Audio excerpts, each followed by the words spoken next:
انسانی جسم سیلز یعنی خلیات، ٹیشوز یعنی بافتیں اور آرگنز یعنی اعضاء سے بنا ایک بہت پیچیدہ نظام ہے۔ ان سب نے مل کر ہماری زندگی ممکن بنائی ہے۔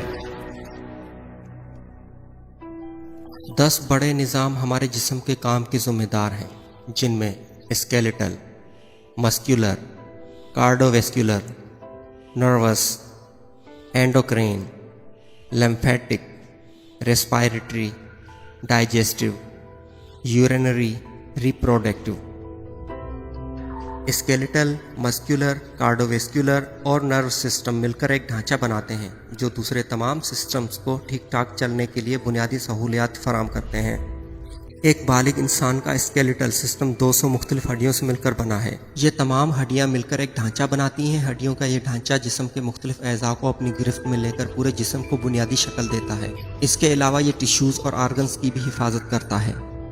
اسکیلیٹل سسٹم مسکولر سسٹم سے مل کر مختلف ہڈیوں کو حرکت دے سکتا ہے، جو 3 ٹائپ کے مسلز پر مشتمل ہے: اسکیلیٹل، سموتھ اینڈ کارڈیاک۔ یہ تمام مسلز پورے جسم میں پائے جاتے ہیں جو نقل و حرکت کو آسان بناتے ہیں۔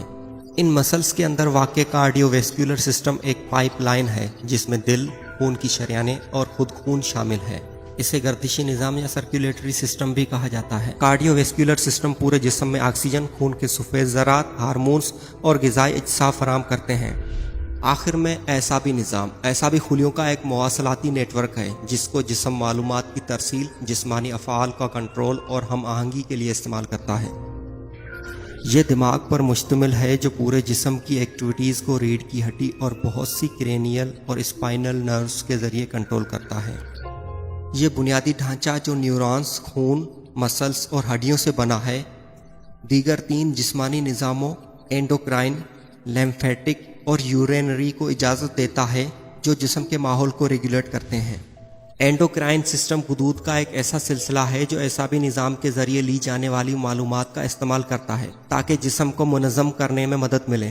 اس اعصابی نظام کے تعلق کی بدولت اینڈوکرائن غدود جیسے تھائرائیڈ ہارمونز اور دیگر کیمیکلز کی مقدار کو پیدا کرنے کی اجازت دیتا ہے جن کی جسم کو ضرورت ہو۔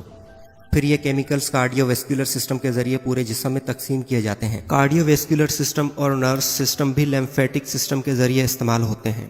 لیمفیٹک سسٹم لمف نوڈ اور ویسلز کا ایک مجموعہ ہے جو جسم کے دفاع کو منظم کرنے میں مدد کرتے ہیں۔ اسے جسم کا مدافعتی نظام یا امیون سسٹم بھی کہا جاتا ہے۔ یہ معلومات کی ترسیل کے لیے اعصابی راستے کا استعمال کرتا ہے اور جسم کے متاثرہ علاقوں میں دفاع کے لیے اپنے دفاعی ایجنٹس جیسے خون کے سفید ذرات بھیجتا ہے۔ ایک اور کلیدی ریگولیٹری نظام پیشاب کا نظام یا یورینری سسٹم ہے جو کڈنیز، یوریٹرز، بلیڈر اور یوریتھرا پر مشتمل ہے۔ یورینری یا پھر رینل سسٹم یعنی پیشاب یا گردوں کا نظام جسم کے الیکٹرولائٹ کی سطح پر برقرار رہتا ہے اور خون سے فضلے کو فلٹر کرتا ہے۔ یہ فضلہ خون کی نالیوں کے ذریعے گردوں میں بھیجا جاتا ہے اور پھر پیشاب کے ذریعے جسم سے نکال دیا جاتا ہے۔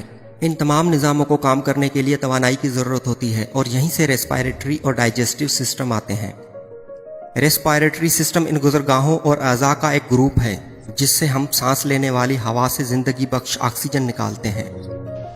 ہوا ناک کے ذریعے جسم میں داخل ہوتی ہے اور حلق سے نیچے جاتی ہے اور پھر پھیپھڑوں تک پہنچ جاتی ہے۔ پھیپھڑے ہوا سے جسم کے استعمال کے لیے آکسیجن نکالتے ہیں اور پھر کاربن ڈائی آکسائیڈ واپس خارج کر دیتے ہیں۔ جسم میں توانائی کھانے کی شکل میں بھی آتی ہے۔ ڈائجسٹو سسٹم یعنی نظام انضام تقریباً 30 فٹ لمبا اعضاء کا ایک سلسلہ ہے جو کھانے کو ایندھن میں تبدیل کرتا ہے۔ خوراک منہ کے ذریعے جسم میں داخل ہوتی ہے، پھر غذائی نالی، معدے اور آنتوں میں جاتی ہے۔ غذائی اجزاء جسم میں جذب ہو جاتے ہیں جبکہ ٹھوس فضلہ جسم سے خارج ہو جاتا ہے۔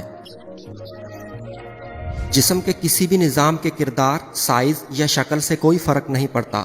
ہر ایک تولیدی نظام یعنی ریپروڈکٹیو سسٹم سے شروع ہوتا ہے۔ یہ نظام زندگی پیدا کرنے کا ذمہ دار ہے۔ اس میں شامل بنیادی اعضاء جنسوں کے درمیان مختلف ہوتے ہیں۔ اووریز، فلوپین ٹیوبز بچہ دانی اور اندام نہانی خواتین میں پائی جاتی ہیں جبکہ ٹیسٹس اور ایک اسپرم چینل مردوں میں پایا جاتا ہے۔ دونوں جنسوں میں موجود اعضاء کی باہمی میلاب سے فرٹیلائزیشن ہوتی ہے جس سے ایک نئی زندگی جنم لیتی ہے۔ انسان پیچیدہ جانور ہیں لیکن جب ہمارے 10 بڑے اعضاء کے نظام صحت مند ہوتے ہیں وہ ہماری فلاح و بہبود کو یقینی بناتے ہیں۔